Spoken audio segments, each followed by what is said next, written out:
I opened up this email on my computer, and there were photographs, a book of photos, and the script. And he didn't say very much. He just said, this is a story of these two people. Anyway, I clicked on the photo deck. I didn't really read it. And I scrolled through these images of who I now know are Ruth and Seretse, but I didn't know who these people were. I didn't know where it was. And I had a most extraordinary reaction. I looked at these faces, and these tears just started pouring out of my eyes. I mean, it was odd. It was very odd. And I said to Roby, my other half, I said, I don't quite know what's just happened there. And he said, well, neither do I, but I think you should tell David about it. So I wrote to David and I said, I was in the middle of, cooking dinner, and I opened up these photographs you sent, and, whatever it was about these two people, whoever they are, has sort of punched right into my gut somewhere. And I had to write to you immediately, because I don't know if it's some sort of truth about these faces, the way they're looking out of the camera. There's some sort of hope or conviction or sort of just... I still don't know what it was, to be honest. It was a sort of...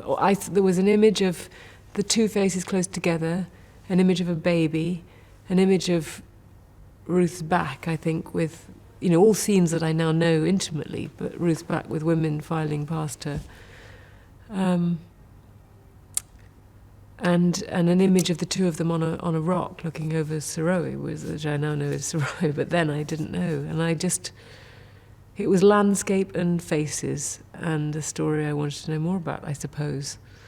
But it was an odd reaction. And then I just wrote to David, and then I read the script, and luckily the script sort of bore out everything I'd hoped for from having this very... I don't even know what the word is, sort of immediate connection with these pictures of these people.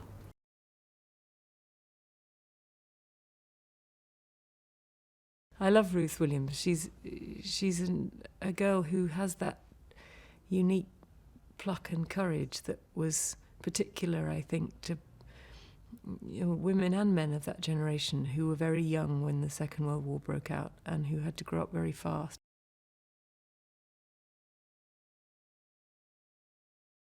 When I first read the script, what I loved was the fact that it's about love. It's about the sort of extraordinary fortitude and strength that love can give you, and that being loved can sort of lend you sort of superhuman strength for some period.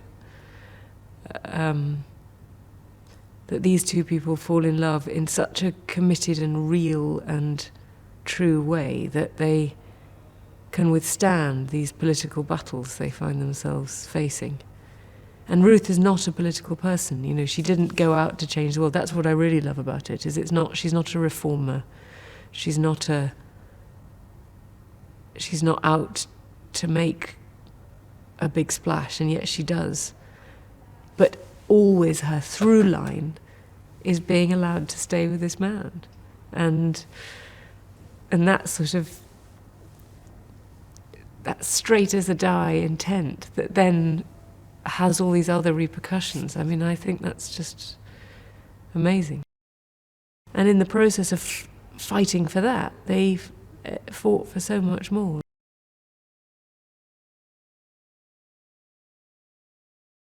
A United Kingdom, it's a love story. It's a pure and simple on one level and very complicated on another. It's about a young man who's due to be chief of the largest tribe in Bechuanaland, now Botswana, who in 1947 meets and falls in love with an English girl from southeast London, and they meet completely by chance at a missionary society dance, and it changes the course of their lives. And in fact, unbeknownst to them at the time, the course of the whole nation of Botswana. They set off a series of chain reactions within the British government and the leaders of the tribe in Bechuanaland that neither of them could have foreseen. What Ruth and Seretse were doing in 1947 was really radical. I mean, in some ways, you know, the act of love is always radical, and for these two, it was in particular, because there weren't many mixed-race couples at that time. It just shows you the power of drama, really, that you know, there's a certain point with filming that, yes, you know, you're telling a story, but there's a certain times when it's real. It's not an artifice. It's totally and utterly real.